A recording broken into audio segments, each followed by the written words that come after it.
Welcome to Lions Collective here.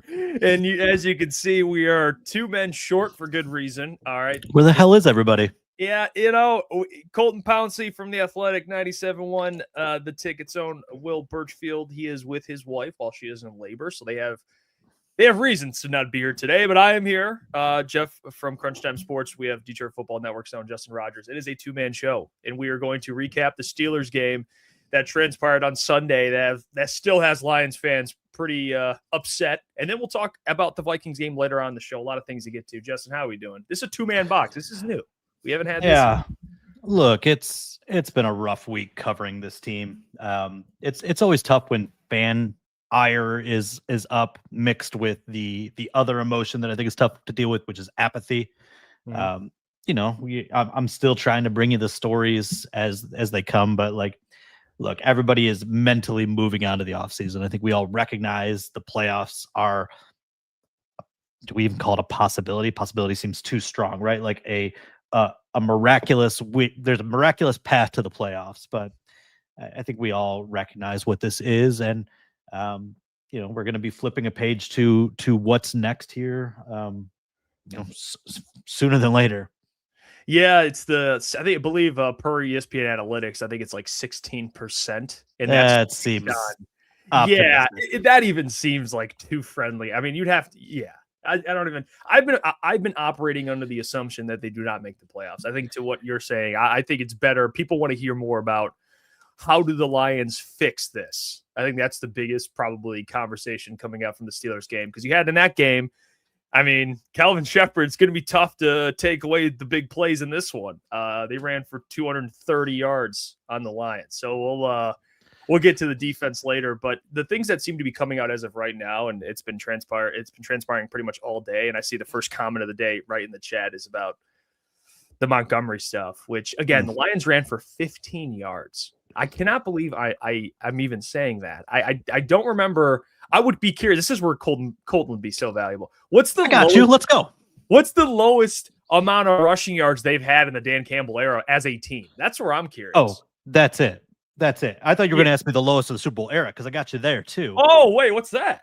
What do we got there? Negative 18. And so I'm kind of scoping this out during the game, right? Like, it was at the point where they had 18 yards. It was before Gibbs lost 3 on a carry at the start of that final drive. And so I kind of had the stats pulled. 4th worst of the Super Bowl era total. And then they had a negative 18 rushing game during the Mike Martz coordinating era, which makes perfect sense. Yeah. Sean McDonald, former, I believe, slot receiver, had a negative 15-yard carry. I have not looked up what that looked like, but I'm sure it was some kind of goofy end around or reverse where he tried, getting away from the defense, just kept going backwards. And then I think they had 4 carries the rest of the day for another negative 3 yards. So it apparently can be worse, but, for a team that a March squad, you kind of say, oh, well, I guess I could see how that disaster happens. For a Dan Campbell squad where it's built on the ground game, where it's built around Jahmyr Gibbs and I mean, formerly David Montgomery, like that, is just kind of emblematic of where it's been all year. And I believe that brings it to 5, possibly 6 games this season where they finished under 100 yards rushing as a team, starting with week 1. I mean, we saw these cracks in week 1 against the Packers where they had 46 yards, and you're like, oh no, right? Like this is problematic. And look, a lot of those teams are rush 4, drop 7 teams and are equipped to stop the run. But the Steelers weren't a good run defense coming in. I think they're allowing 4.4 yards per carry. Yep. And really the story of this game, and I think we can come back to the run game, but it's, you are losing in both trenches. And if you can't win the trench battle in the NFL consistently, you cannot win consistently. You can get by and skate by on some weeks, but week in and week out, no, this is the best you can hope for, is a slightly above average team. And that's certainly not Super Bowl contention. No, not at all. It's been the theme all year. I mean, Dan's been asked more often than not as of late, just about the identity. And you're spot on. Like the identity of this football team, I think people, and I brought this up this week, I think when fans, I hear a lot where it's like, oh, the identity on offense for this team is the fourth downs. You're aggressive. You go on fourth down. It's like, no, the identity has always been we're going to run the ball and you're not going to be able to stop it on 3rd and 1, 4th and 1, 3rd and 2, 3rd and 3, 4th and 2. Obviously, that was with Frank Ragnow. It was a lot different of an offensive line, but that seemed to be the theme with Dan Campbell is we're going to pound the ball, we're going to stop the run, we're going to win up front, and then everything else kind of follows after that. It allows you to go for it on fourth down because teams are going to struggle stopping you.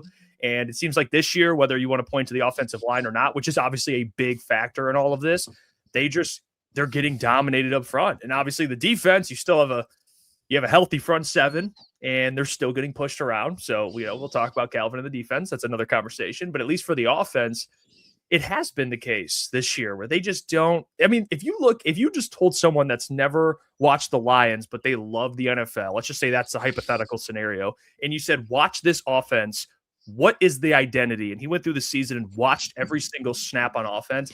I think the result of that, the person would say, that identity is that quarterback, 16. He's throwing for 400 yards a game, and that guy's putting the offense on his shoulder, which is the opposite of what you want in an offense. It seems like the offensive identity this year has been Jared Goff. So more kudos to him with the play calling change, the offensive line regressing, not having a consistent run game. And I think that's the exact opposite of what Dan Campbell and their identity should be and what it's always been, which is not a finesse, throw the ball. How many times did Jared throw on Sunday? 50 times? 712.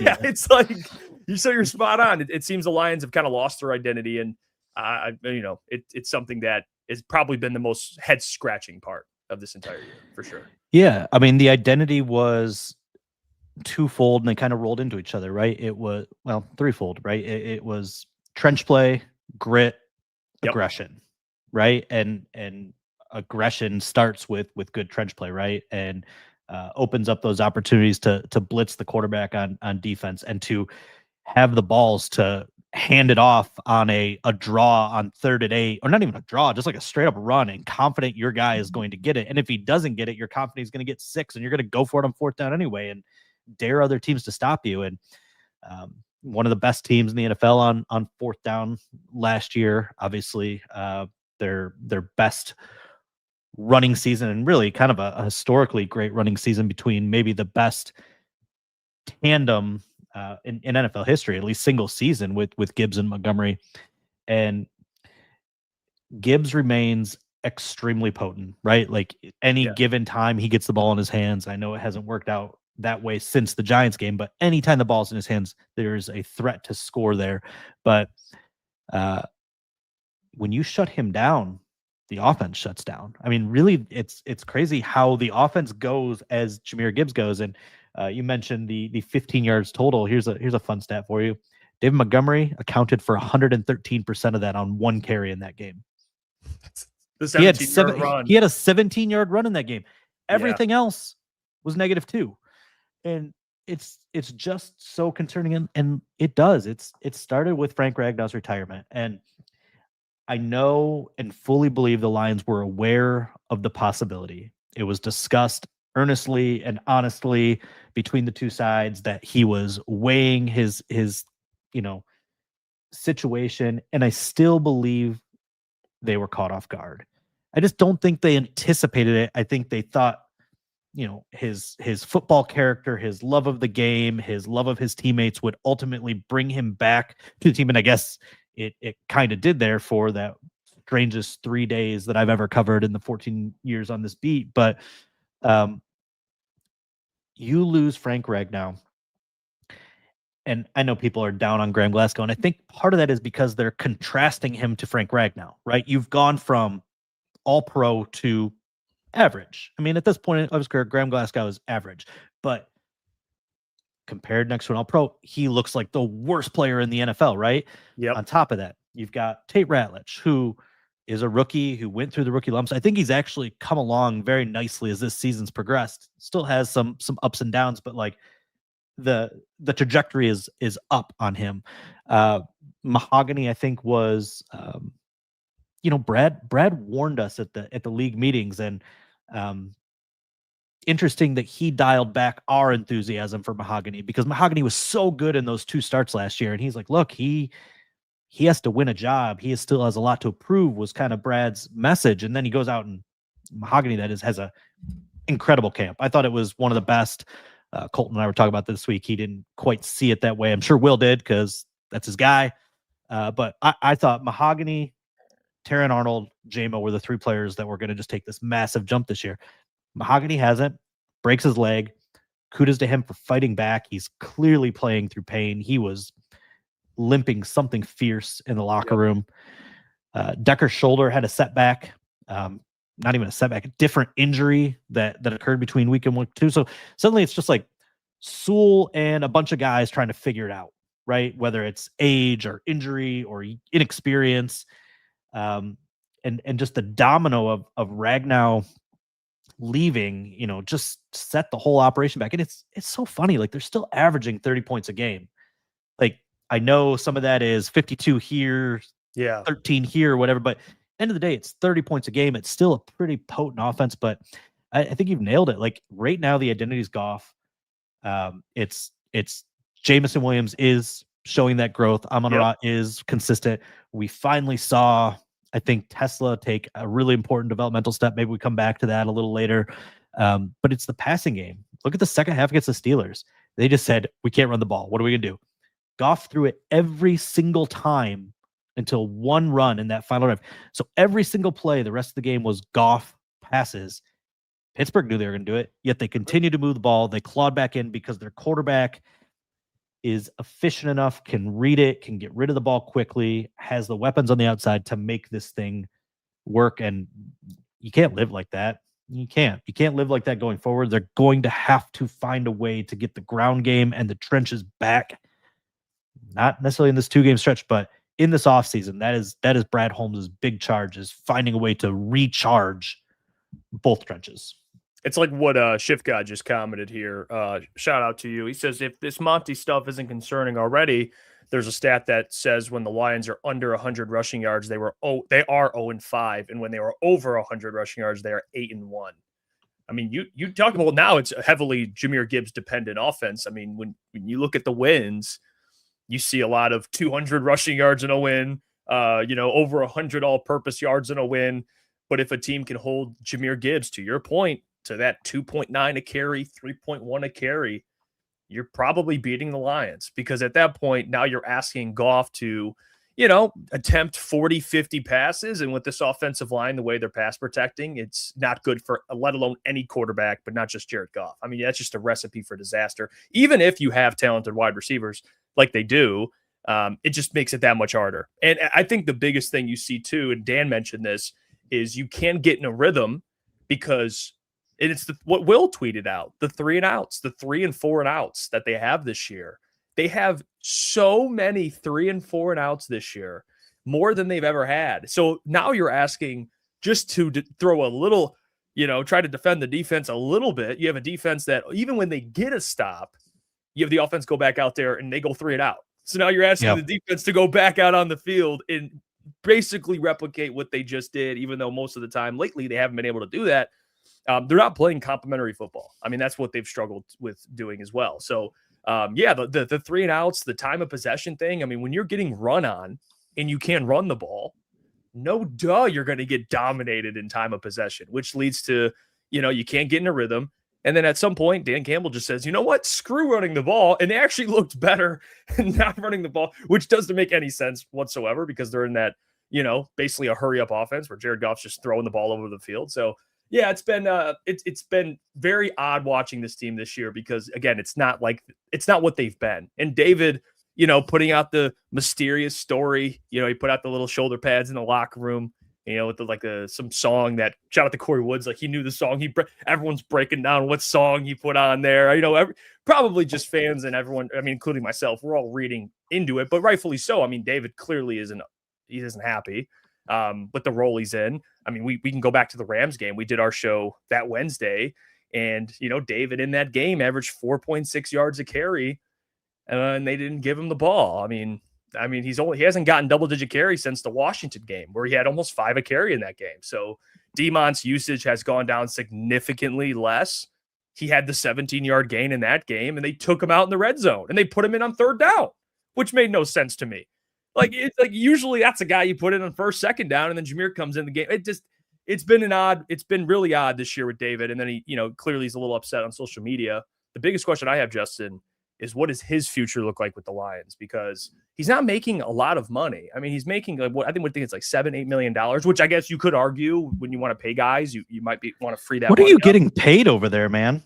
Yeah, not a lot of money. Very pitiful. Lions Collective. $7 million. Not enough for me, Justin. All right, I'll just say that. And I start to feel like a breakup's coming. I get a feeling, Justin, that a breakup's coming, and his contract's not even over yet. I think he's got one more year on it. I get that feeling that a breakup. Oh no, it is worse than that. They signed him to an extension last year that starts next year. Wow. Okay. He hasn't even got to his extension yet. So he's got multiple years on his deal. He's got 2 years left. And look at the way that was structured. A lot of the money came up front. There is an off ramp for the team.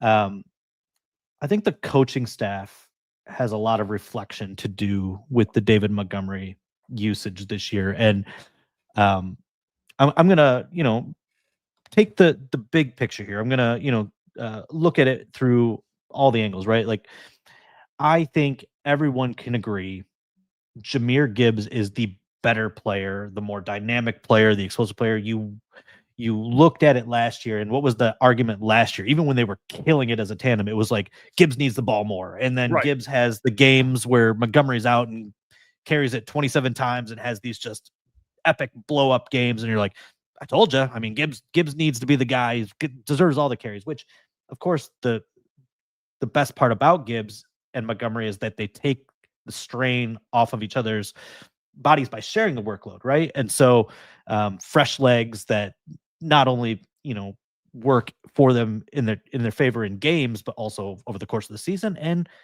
realistically over the course of their career, right? It should make them better players for longer. And so when the Lions flipped their roles, and by that I mean Montgomery was the starter last year. He was the first back out there, and then Gibbs would come in second series or third series.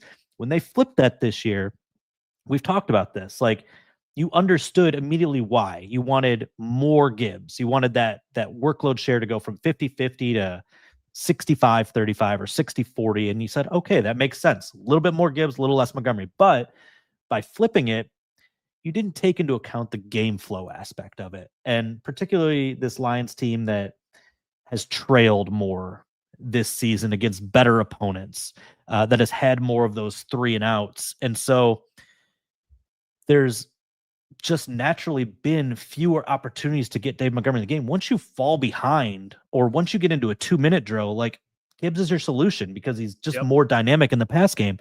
And so it's been a game flow aspect. That's why I say it kind of falls on coaching, because it wasn't necessarily thought through on, how this might look if the game goes this way. You could always go to more Gibbs. You can't always go to more Montgomery. And we've seen it over and over and over this year where, he's had these games. I think I looked it up. He's had, might have been going into this one, 102 games, 102 for his career. Now it's 103 and probably can add one to it. But I think 18 of them, he had fewer than 10 carries, and 7 of them were this season. And so, like, you say it's not a lot of money. And I understand, like, relatively speaking, NFL contract terms, $8 million, not the biggest salary. But in terms of running backs, top 12. And so I would contend, and I did contend in a column this week, that Dave Montgomery, in a vacuum, talent level, what he brings to the team, what he can do on a week-to-week basis, they have no problem with him earning top 12 money. Is he top 12 back in the league? No, maybe not. But, like, just based on when he was paid and cap inflation, all this stuff, like, the salary is not out of whack for who he is, what he's done, what he brought to the Lions the last 2 years. But when you do this, when you put him in these situations with these game flows, it is a massive overpay on the organization's part.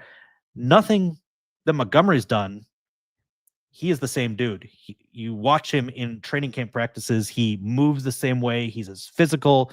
We see when he runs, his yards per carry average is at or near a career high. Like, he is fine. He has juice, gas in the tank, whatever, juice in the orange, however you want to say it. Like, the player is not the problem here. It's the usage. And my argument is, I think we're going toward a divorce because it's best for both sides. I think the Lions have to just say, yep, Gibbs is our guy. Doesn't mean he's going to get 30 carries per game, but if you're only going to have 6 to 12 touches, go draft a rookie in the 4th round. Go get your Manungai or whatever, right? That the way that works with Swift, it's not Vaki. I know people will say Vaki. No, that's probably not the answer. You need more of a north-south guy. And then the other part of the equation is, let David Montgomery go. Love him. Let him go because you love him. Let him go, spread his wings, and be the guy he can be somewhere else, because he does have that. I guess, and I can't definitively say that he wouldn't just be content staying here, but I'd be very, very surprised. He said all the right things. He always says all the right things, and I want to be careful reading into social media messages because they could just mean just about anything. But knowing the competitor that guy is, and any competitor really in losing situations where they feel like they could be doing more to help, let him go be the guy somewhere else, or at least be the guy he was last year where he's a 50-50 guy in some share. Yeah, he could be a starting running back on a lot of teams. I mean, I bet if you were to trade him, the Chiefs would instantly call. These teams that need running backs would be calling right away.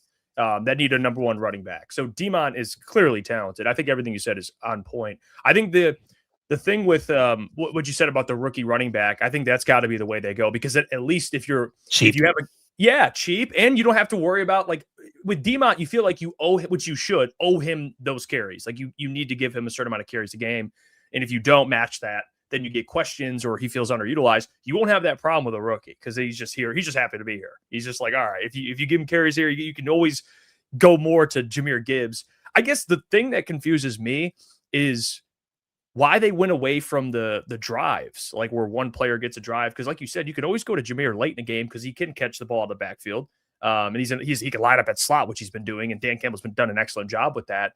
But it's like Dave Montgomery, if anyone knows what it's like running behind a bad offensive line, it's David freaking Montgomery. He did it for 4 years in Chicago and averaged 4 a carry with whoever was blocking in Chicago.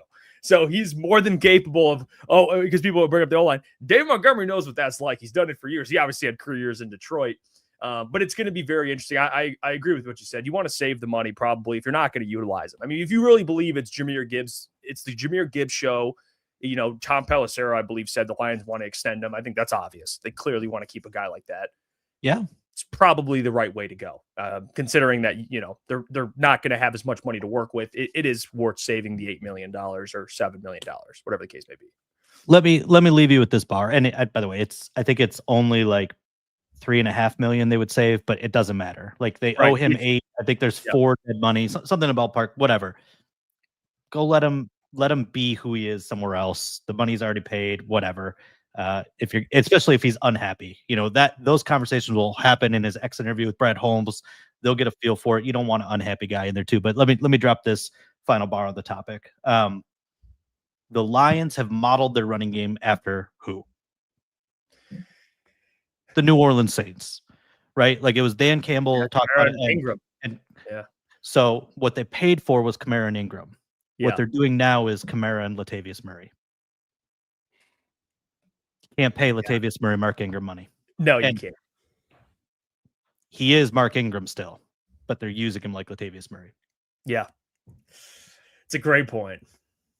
Yeah, I mean, a guy like David Montgomery should not be getting 4 carries in a ball game. Like, let alone no matter what the case is. So I agree with you there. I'll tell you what, we'll take a quick break. We'll hear from our friends over at Sleeper. When we get back, we'll talk more Isaac TeSlaa because he's arrived. And by the way, he's arrived, and you actually got you posted an article on Detroit Football Network of him kind of talking about the OPI which we'll get into that when we come back. But first, got to tell you about our friends at Sleeper. We'll see you in 30 seconds. Sleeper is the #1 fantasy sports app.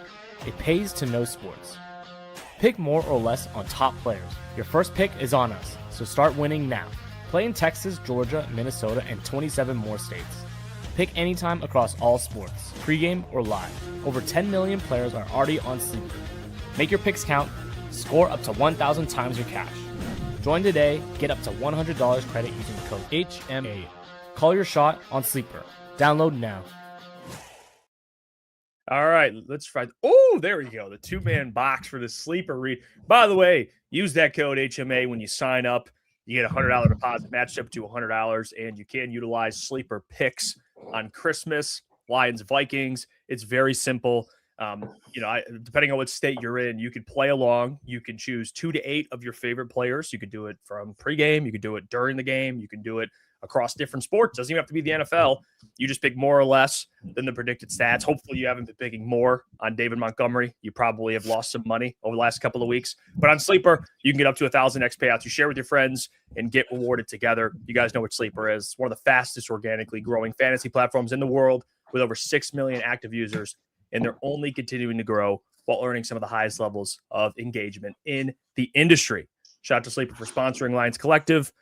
Now let's talk some Isaac Tesla because he caught. Hey, maybe they took the under on Montgomery and they're just rolling in bank right now. Honestly, I by the way, I fall for this bait, so I'm an active bettor. I'm a degenerate, as some would say, just like Kyle from Dog and Pony. But we text each other about parlays.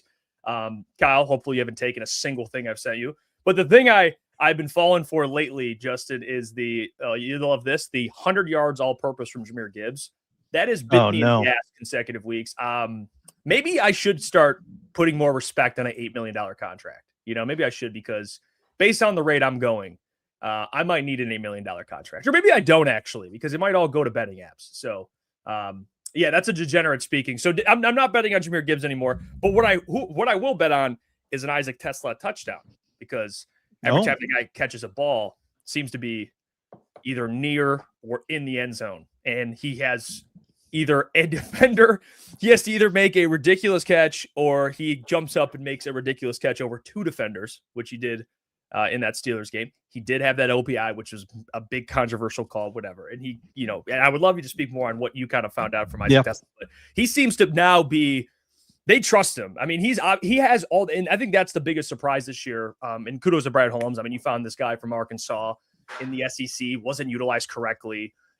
He's playing a different role technically, lined up a lot in the slot, even for as big as he is. He's playing a little bit of a different role, but they're still using him to his strengths. And Jared, you know how Jared is. And just like most really good quarterbacks, they have to really trust you as a rookie to throw you the ball. And it seems like Isaac Tesla has earned the full trust of Jared Goff and Dan Campbell. So he's thriving right now, and it's good for the Lions. Although there's a lot of negative, the good is you have a rookie who's going to be very good, a very good player.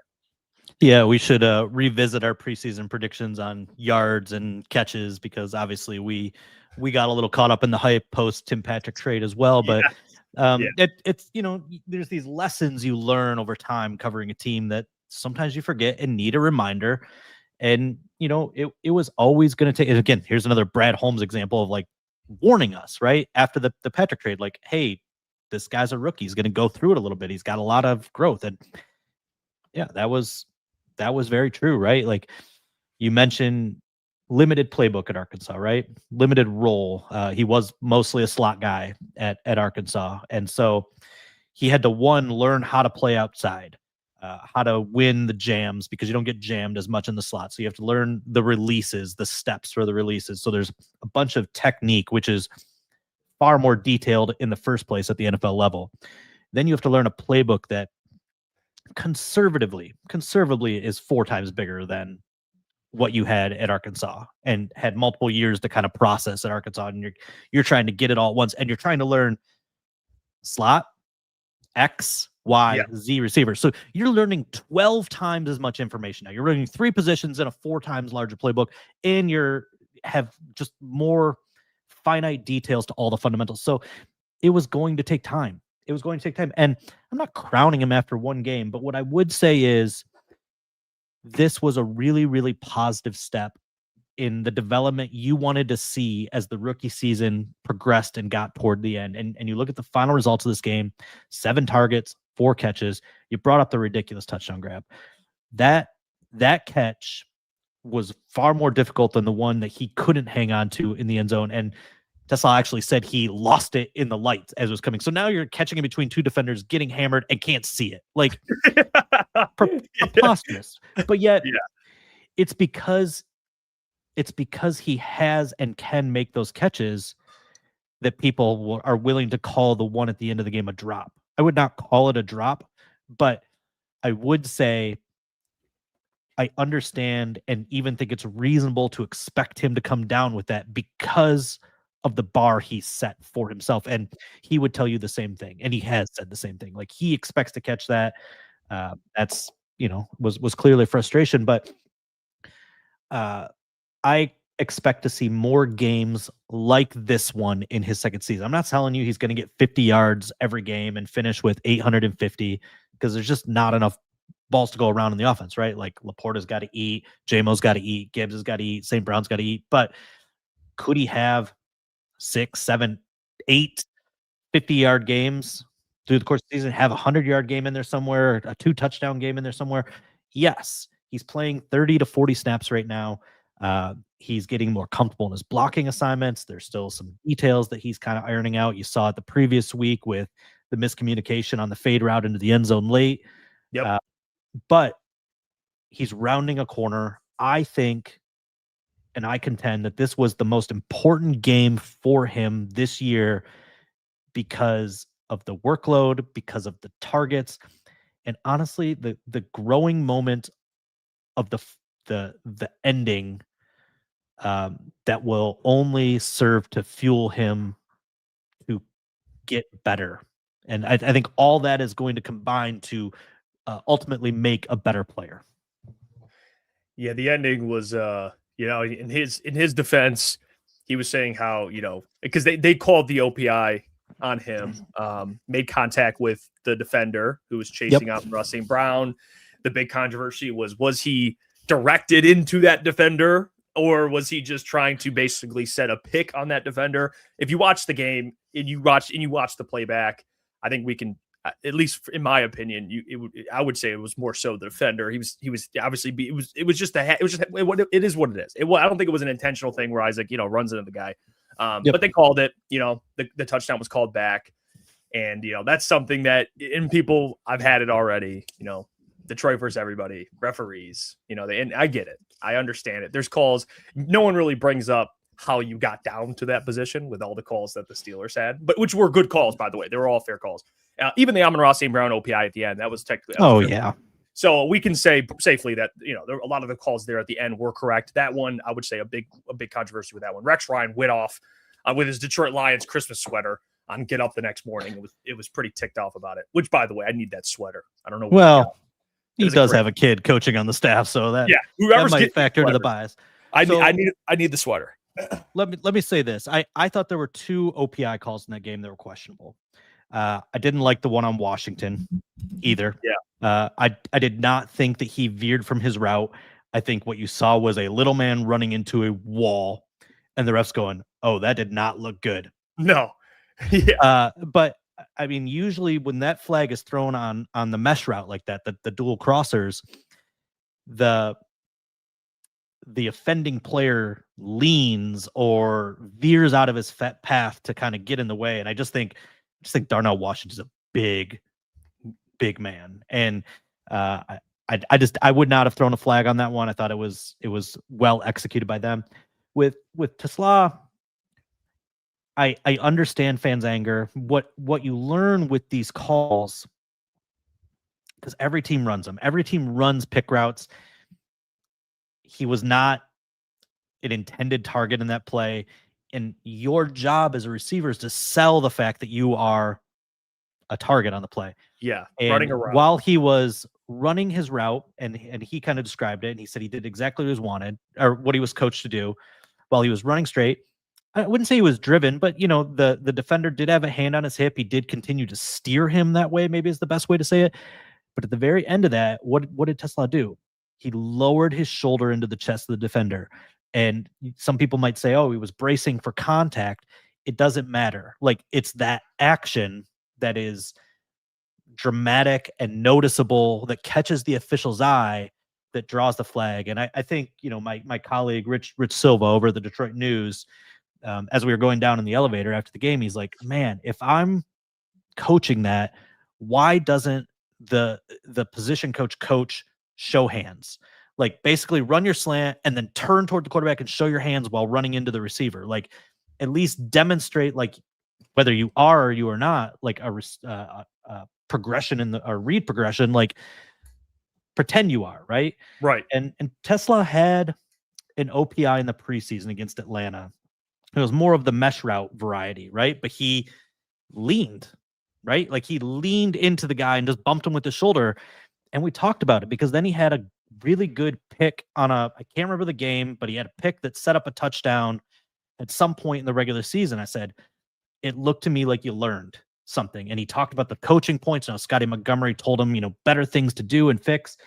And even though Isaac told me in this case that he was doing exactly what he was coached to do, I would be very, very surprised, given I think Scotty Montgomery is the best assistant coach on the staff. I have an immense amount of respect for the way he does his job, the way he handles his players, the way he attention to details. I have to imagine that he's given him and will continue to give him pointers on how to better execute that, to not draw the attention, to not draw the flag, because if you do the little things right, you can avoid that. And so I understand why the official threw the flag. Doesn't mean I necessarily agree with it, but I understand it because of just that really very visual and obvious shoulder thrust. The same thing with the push off and the white sleeves, right? It just makes it so much more obvious than, or when Amon-Ra guys push off all the time. DK Metcalf pushed off a bunch in that game. I think he got flagged for one, but when you force the defender to throw and flail back his arms because you hit him so hard, you're going to get called. Mm-hmm. No question. And even, in the game itself, it takes away from the fact, the ending, I think, for the most part, takes away from the fact of how bad your defense played, how bad they played in that game. Did it take away from it? Well, at least Rex Ryan, and I guess nationally the hot thing is to talk about the ref. But it's not fun to break down what the defense did wrong. That's what we do here locally. That's why you should be watching. That's what I did yesterday. That's why you should be subscribing to the Detroit Football Network. That's why you should be subscribing to Crunch Time Sports. But I did something very fun. I said, you know what? They ran 27 carries, the Steelers, for 230 yards. It's 8.5 a carry. I said, you know what? Let's take away the longest run from every ball carrier. How many yards? Don't do it. I said, and they still ran, Justin, for 23 for 140. So it didn't really help. That's six a carry. So the run defense, it's just the poor timing of it, because you were doing the people a favor. We're trying to find out what's going on with this run defense, and you and Will and Kelvin brings up the he didn't like it. Yeah, he didn't like it. Yeah, and he didn't like it against the Vikings when he was asked the same question. And it just so happens in the following game against the Steelers, which, again, we talked about a middle-of-the-pack defense. Well, it's a middle-of-the-pack rushing attack. They ran for 200-plus yards on you, and they did it pretty dominantly. There was a stretch where Jaylen Warren had 2 carries for 90 yards. It was just like bang, touchdown, bang, touchdown.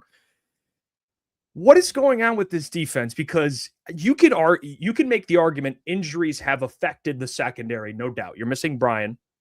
Even with Brian, though, they were struggling. But let's just give him the injury bug, okay? Brian, no Kirby. Obviously, that affects that. We'd argue they're the best safety duo in the NFL. You don't have Terran Arnold, and he was starting to really take strides this year. Obviously, that hurts. Meek Robertson has been struggling, and he's banged up. He's got the club on his hand. You got Rock Ya-Sin in the game, and Rock Ya-Sin, he was supposed to be your role at cornerback 4, so he's in a different role. You're missing guys in your secondary, no doubt. You're healthy up front, though. That front 7, and Jack Campbell's been incredible. But it just seems like they can't. It's going back to the identity thing, Justin. They can't stop the run. And the Pittsburgh Steelers don't have I had a guy from Pittsburgh on Crunch Time last week, and he was like, hey, man, our offensive line, you guys talk about the issues you're having. We've been having these issues for years. And he's like, I don't know what we're going to do. Our offensive line's not good. We got all these guys banged up. And they still push the Lions around, essentially. So what's your takeaway just on the defensive performance, but more so the Kelvin Sheppard stuff, because a lot of people are fed up at this point. I know there's a crowd that are saying give him one more year. I would argue though, Justin, it's hard to be in the business of grooming coordinators when you're in a Super Bowl or bust kind of window. It's hard, and it's not. It's just unfortunate for a guy like Kelvin because you want him to get another year and grow. But I just don't know if that's the case. The Eagles moved down after 1 year, and look at them; they got 2 proven coordinators. Where are you at with the defensive performance and then Kelvin Sheppard's future with the Lions? How much blame is on Kelvin Sheppard in your opinion? A good chunk. I think there was enough carryover in terms of personnel. Not only that, you were better in almost every statistical way a year ago with a defense that was far more ravaged by injury. Right.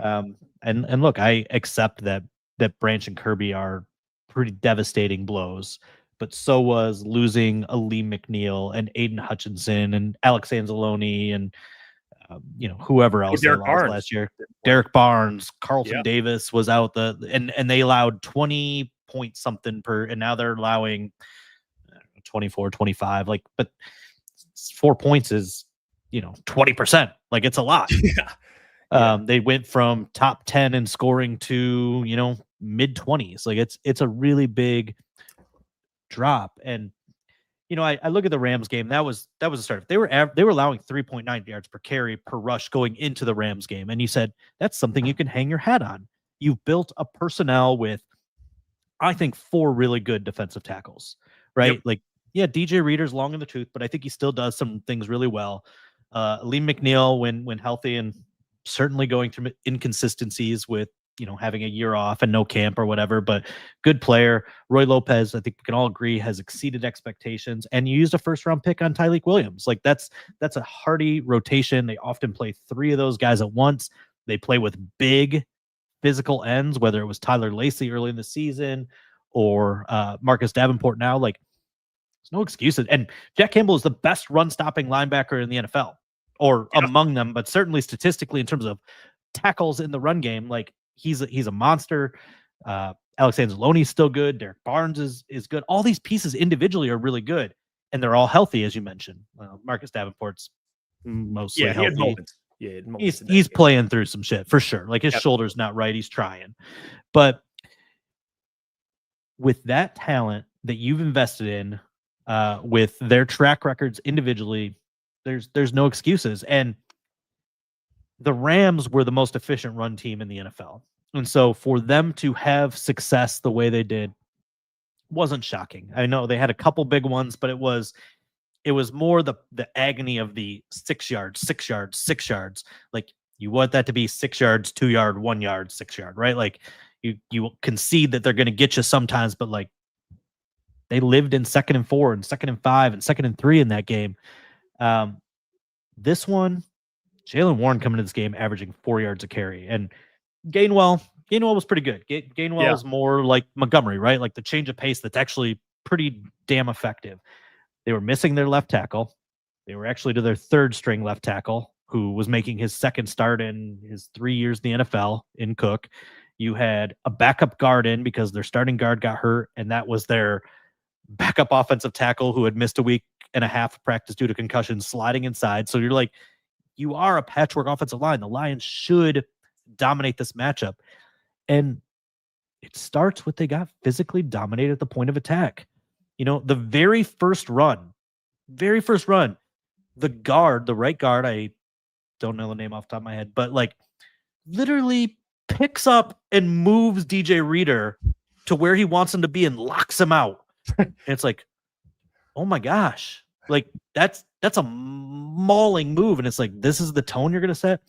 And then I watched these last 2 games. And I've said this many, many times over the years, but when you see great tight end blocking, which really takes a run game to the other level, you go, Lions tight ends don't block this way. No, they don't. And Sam Laporta was really impressive this season. I thought he took a massive step forward. I would say he was executing his assignments at a higher level than before. He had a lot of springing blocks, but Brock Wright's never been that guy for me. And I don't like throwing the guy into the bus. He's a super nice guy. The Lions love him. He can do so many things in the offense on special teams. Like, I understand why they value him in terms of trust, but like strictly his run blocking, which I would argue is his primary function in the offense. He's never been consistent like these tight ends we've seen the last 2 weeks. And now you're down to Shane Zylstra, former college receiver, not a run blocker. God bless him. He tries and, does execute on occasion.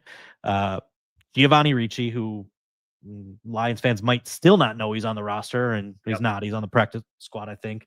Anthony Fursker, another, more pass-catching first guy. Who had a couple nice receptions in this game. Yeah.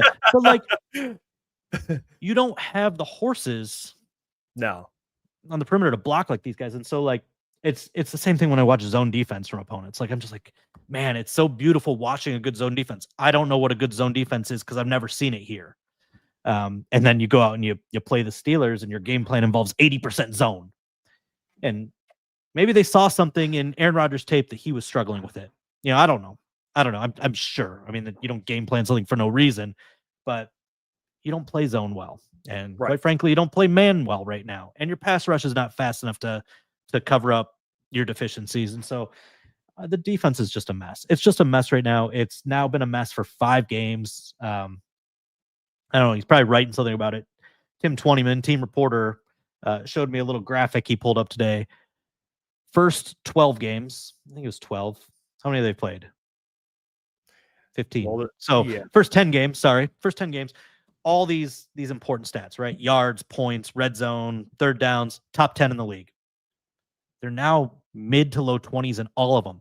Not for the last 5 games, for the season. So they've been so bad the last 5 games that it's negated all this good stuff they were doing for the first 10 games. And, it's execution, it's getting overpowered, and probably to some degree, the league has kind of got a book on Sheppard now and some of the things that he likes to do, and they've adjusted to him, and that's the game of football, right? Like, they adjust to you, you adjust to them, they adjust to you, and the adjustment back hasn't been there yet. I believe he can do it, even though he hasn't. I think this is just a case of a young coordinator still kind of figuring it out. I think that the Lions were too conservative with retaining their schemes on both offense and defense this offseason, and it led to maybe some questionable schematic decisions and arguably a questionable hire with John Morton.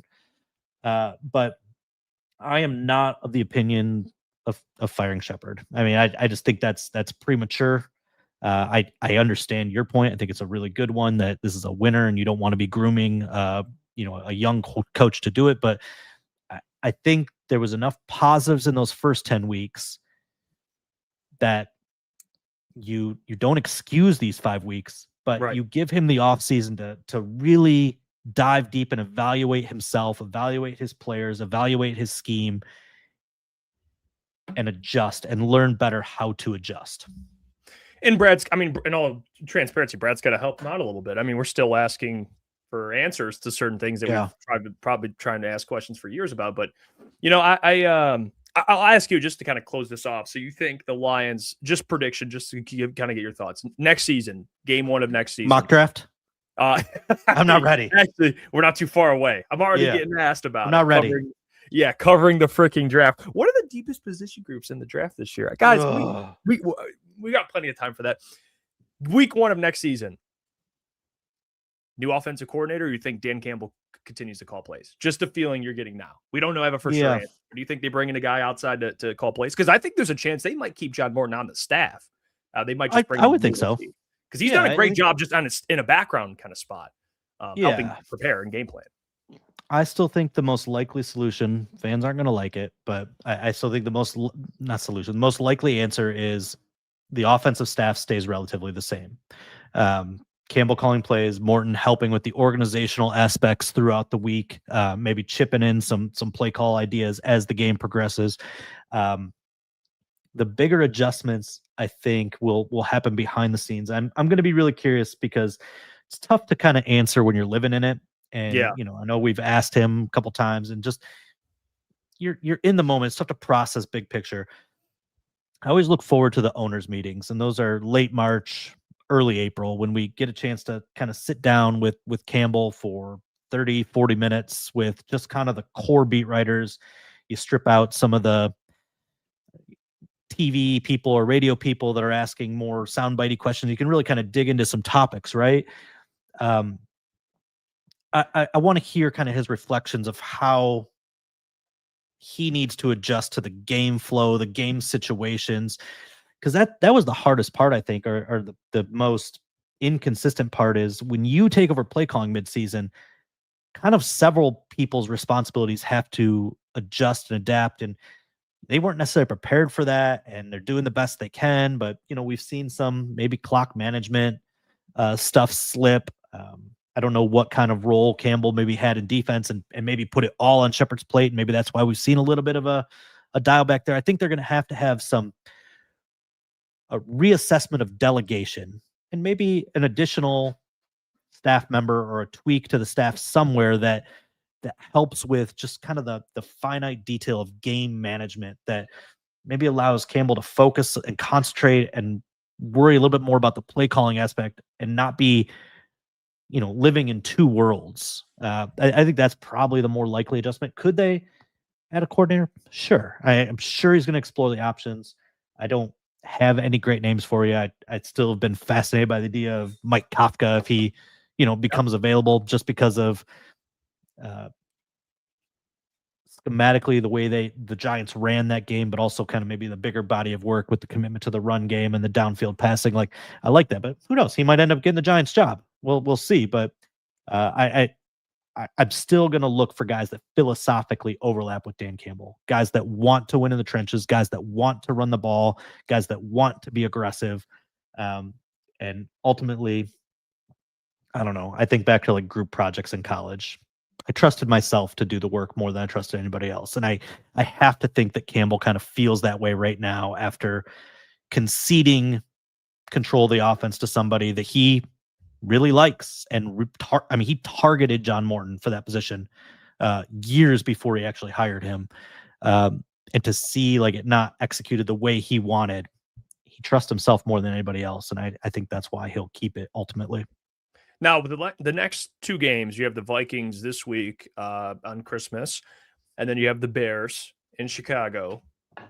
So you have a rematch of the Vikings, and then you have the Ben Johnson. You're in Chicago, so that's gonna that story will write itself. Even if the Lions don't make the playoffs, that'll be a good one. What are some things that you want to see, at least to feel again, like take away the playoff stuff, even though there's still a slither of hope, but just in a bigger picture sense, like for me, and I think Dan nailed it. I think the best thing for fans right now is you want to see this team just put together 4 quarters of complimentary football. I think that's the least you can do. And even if they end up losing the game for whatever reason, you just want to see them play better football entirely. Whether that's being better at stopping the run or being better at running the football. I think they take care of the Vikings this week. I think Max Brosmer gets the start. So I say that hopefully this doesn't get clipped. I would assume they win that football game. But even if you lose to Chicago, just look competent. I think that's for me what I want to see the next 2 games. A better operation entirely. And I think you can at least go into the offseason being like, okay, at least they tried and you're left off on a better note than you have the last 5 games. Yeah, I just texted Mustafa. He's going to clip it for sure. Okay. Incoming Max Brosmer, 200 trash talk. Yards. Yeah. Yeah. I am of the belief, and it's small. I know there's plenty of people that are anti-momentum, but I do think that there's something to be said about closing the season strong, building some confidence, particularly with the guys that'll be back. And I asked Dan a question, and I knew how he was going to answer today, but I just wanted to put it out there.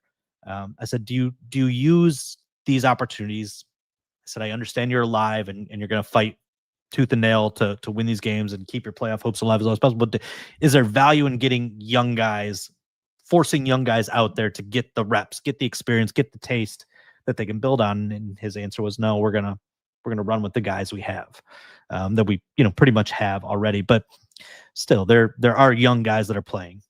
Obviously Tate Ratledge, Tesla, which we talked about. Tyleik Williams is seeing plenty of work. Christian Mahogany, although like I said, he's fighting through it. And a new one to the mix in Kingsley Walken, right? Yeah. Like I thought Kingsley played pretty well, not perfect, but pretty well, despite the run game struggles.